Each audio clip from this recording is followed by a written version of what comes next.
Amma mən sonradan onları tanış eləməyimə çox peşman oldum. Ağlıma da gəlməzdi ki, onların arasında bu cür münasibət yaranacaq. Hətta bir dəfə bankın işi ilə əlaqədar xaricə getməli olduq. Lara da bizi yine getdi. Səməd, sen bilirdin ki bugün Lale'nin ad günü değil. Yox.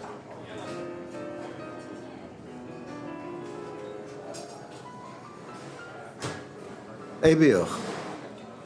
Bakıya giden kimi üreyin isteyen hediye benim boynuma.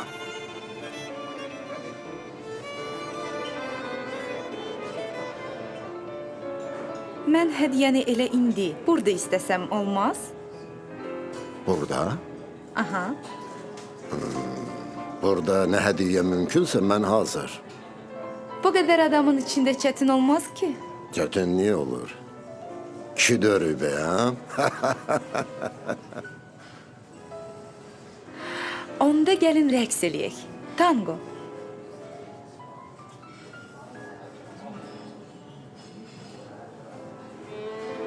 Tango.